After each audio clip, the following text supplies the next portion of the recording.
Section 8.6, we're going to identify quadrilaterals. So we're going to take all the information that we've been working on in Chapter 8 and use it to take a look at a quadrilateral and decide, is it a parallelogram or not? And if it is it one of the special ones? If it's not a parallelogram, could we show that it's a kite or a trapezoid? So again, given a quadrilateral, I can identify if it is special and what type of special quadrilateral it is, and I can prove or disprove a certain type of quadrilateral given by using coordinate geometry, in other words, from a figure plotted in a coordinate plane.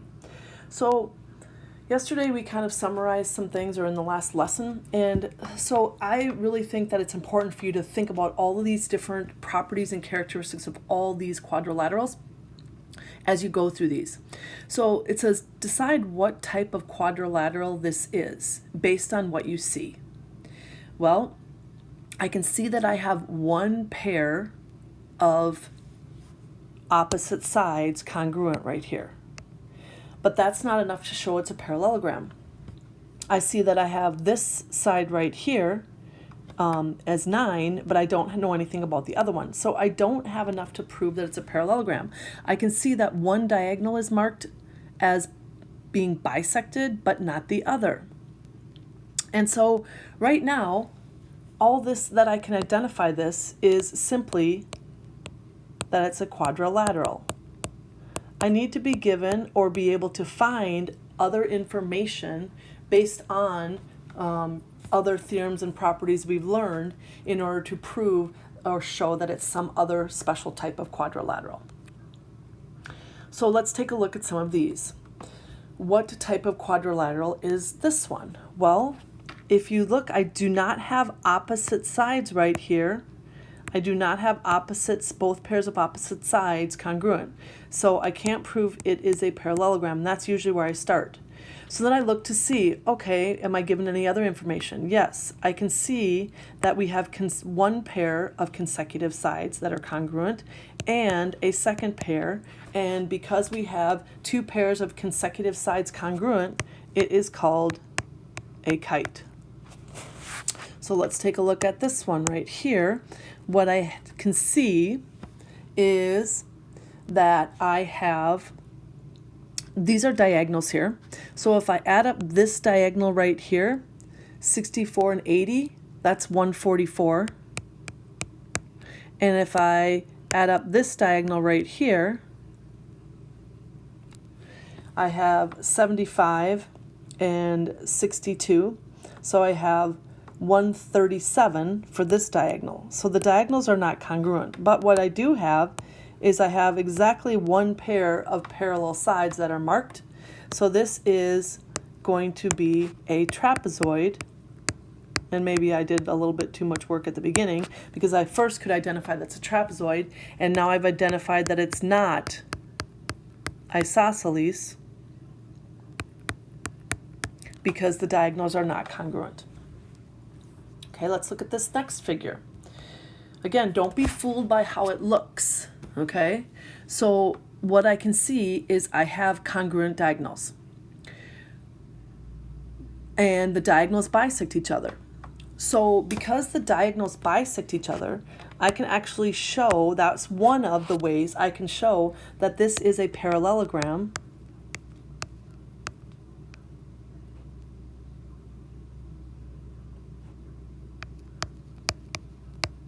because the diagonals bisect each other.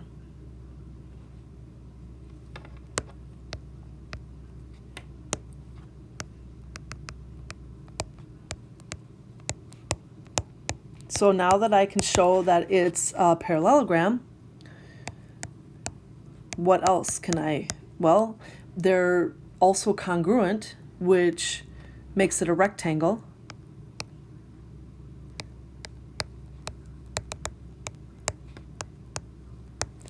And so we can say rectangle. Do we have the features of a rhombus? Well, yes, we do, because the diagonals also bisect, are shown to bisect these opposite angles. So it's also a rhombus.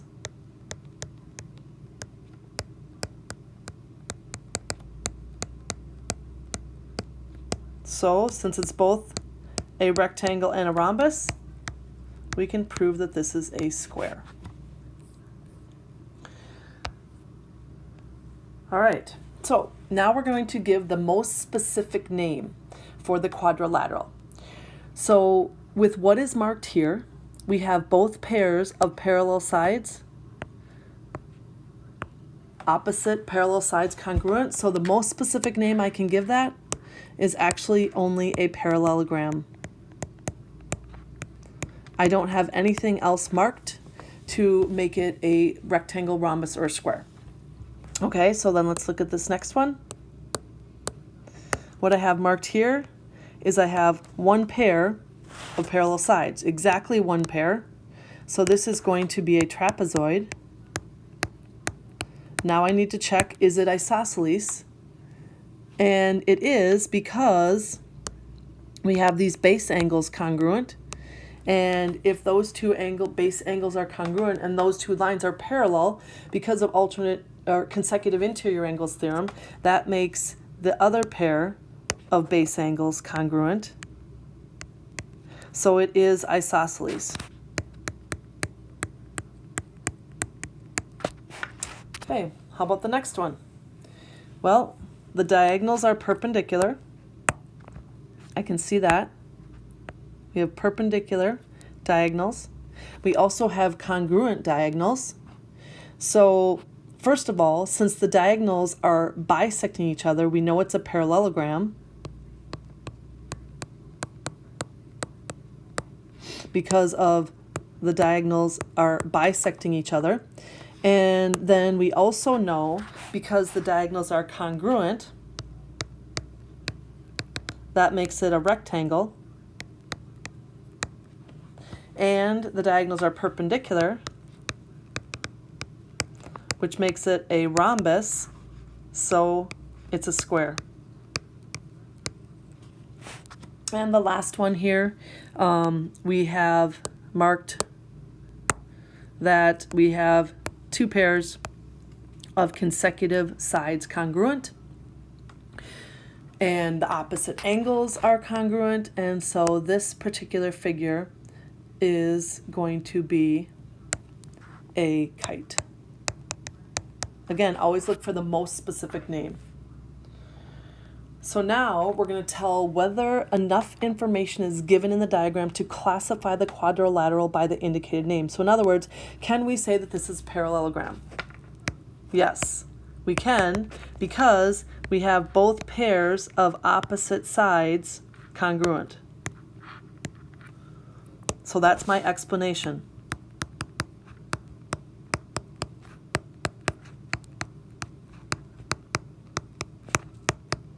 Okay, how about the square? Do we have enough to prove that this is a square? Well, we have both pairs of opposite sides are congruent. We have opposite angles congruent, so we know it's a parallelogram.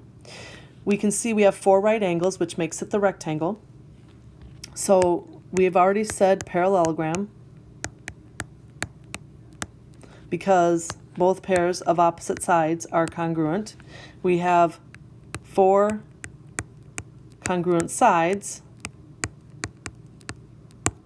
and 4 right angles.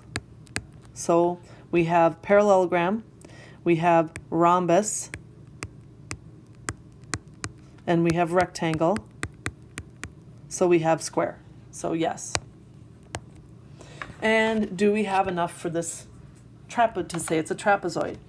Well, we can see that we have base angles congruent right here and right here.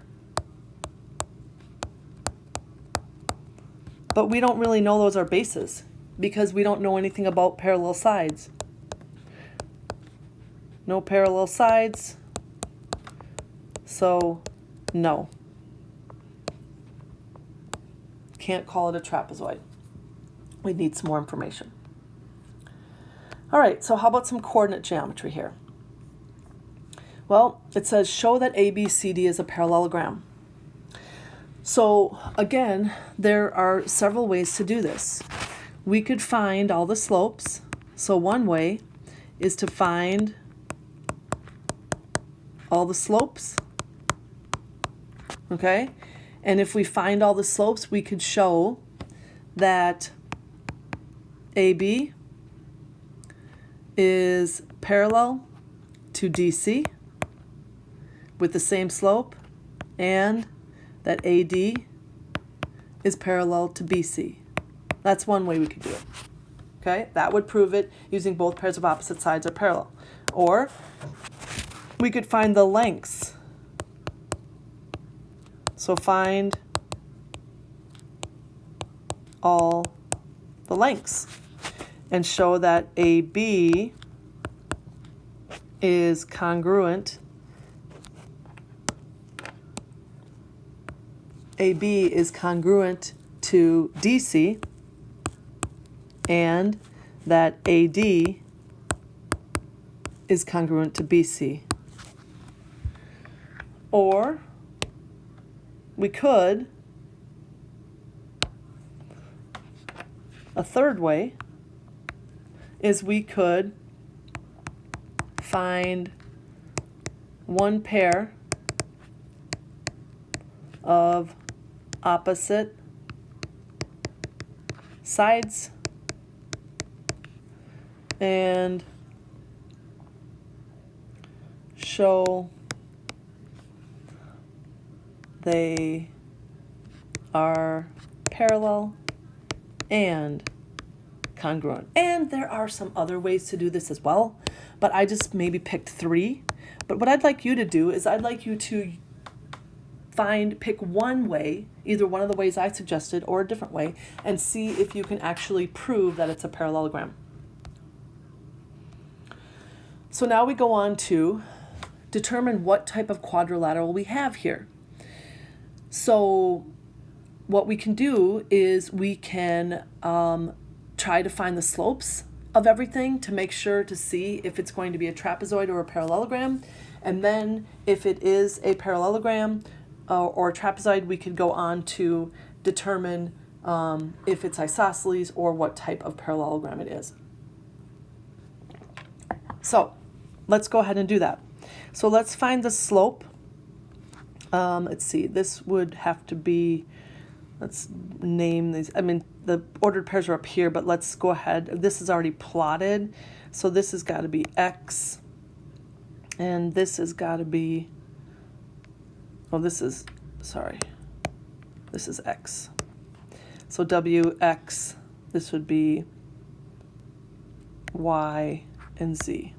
So the first thing we can do is try to see that these lines are parallel. So let's find the slope of YZ and the slope of WX. So YZ, here's Y, here's Z. So we can take the difference in the Y2 minus Y1. So we can take 4 minus 1 over -1 minus 5, and that gives us 3/4. And now we can do the same thing for WX right here. So here's W, here's X, and we can take the difference in the Y's, so -3 minus 1 over 6 minus 2, which gives us -4/3. Oh, gives us that gives us -4, yep, and that gives us 6 minus a -2, which gives us actually, that's not right here. 6 minus -2 would give us 8. So that gives us 1/2. So even though they look parallel, turns out they're not, unless I did some of my math wrong here. I'm just going to double check, because they certainly do look parallel. 4 minus 1 is 3. -1 minus 5 more is -6, not 4. So there's my error right here. Simple math error here. It gives me -6, which is -1/2. And the second one is also -4/8, which is -1/2. So we have the same slopes, so we have parallel lines. So we know it's at least a trapezoid.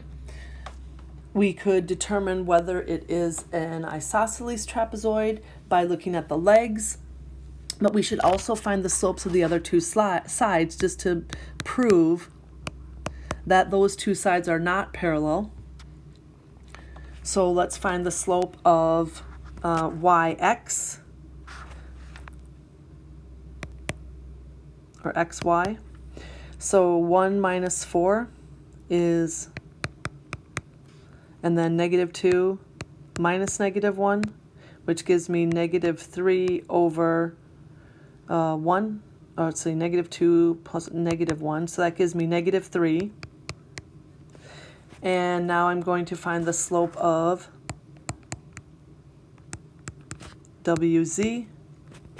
And so WZ, if I take the difference in the y's, I get -3 minus 1 more, and I get 6 minus 5, so I get -4 over 1.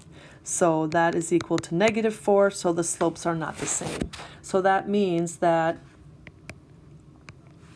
XY is not parallel to X, or no, not XY, we already did that one, WZ. And we already showed earlier that YZ was in fact parallel to WX because of the same slopes. So we know it's a trapezoid.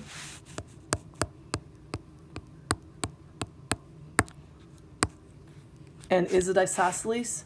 Now we could find the lengths to prove or disprove that it is or is not isosceles.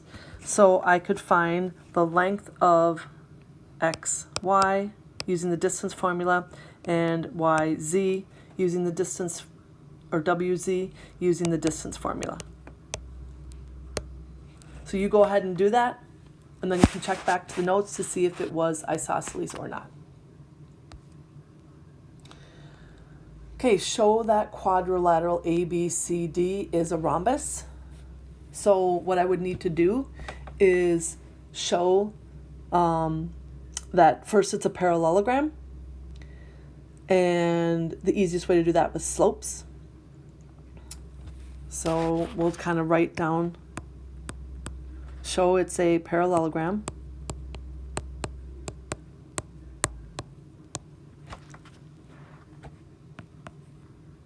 And then once you've shown that it's a parallelogram, you can then show either sides are all congruent,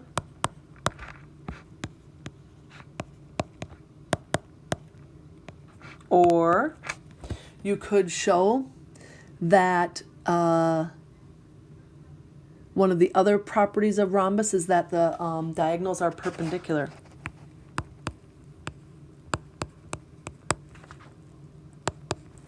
So why don't you go ahead and do that for this particular rhombus so that you can prove whether or not it is, that quadrilateral is a rhombus. And then check back to the notes, see if you got it correct. Now, I spent a lot of time going through this, and I would suggest that you pick some way to summarize all of the characteristics and properties of quadrilaterals. You could do something like this where you write everything out. You could do it in more like a chart, a bubble chart, or you could do it more like a Venn diagram, but I would spend some time reviewing these. I think it would be really helpful as you go through trying to identify what type of quadrilateral and what properties would be associated with it.